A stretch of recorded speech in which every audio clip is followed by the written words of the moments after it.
আমার মার কবর জিয়ারত করাইছি কিরকম জান, আসসালামু আলাইকুম আলহামদুলিল্লাহ রাব্বিল আলামিন পরে আল্লাহ আমার মারে জান্নাত দিয়ে বলে তাড়াতাড়ি একটা কবর জিয়ারত কিন্তু ফিলিংস এর বিষয়। কিসের বিষয়?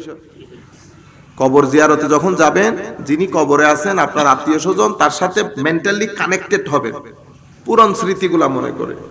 তখন দেখবেন সূরা পড়তে ভালো লাগতেছে, তার জন্য দোয়া করতে ভালো লাগতেছে, অন্তর থেকে জিনিসগুলো আসবে। তোতা পাখির মতো বিসমিল্লাহ করে বলে চলে আসলে হবে না। অরাজকতা সৃষ্টি হচ্ছে।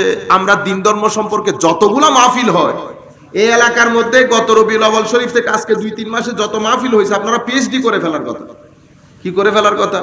পিএইচডি হয়ে যাওয়ার কথা দিন ধর্ম সম্পর্কে। কিন্তু আমি জানি আমাদের ম্যাক্সিমাম ভাই কোরআন শরীফও পড়তে জানে না।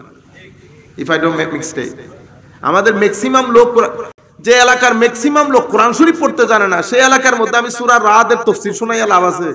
আমার নবী কোন কোন লাঠি লইয়া দৌড়ান দেয় আল্লাহ পাক জানে। সেই কারণে আপনারা কোরআন শরীফ শিখবেন, কোরআন শরীফ পড়বেন, নামাজ দোয়া পড়বেন। নামাজ দোয়া কোরআন শরীফ কেন পড়বেন? কবরের শান্তির জন্য।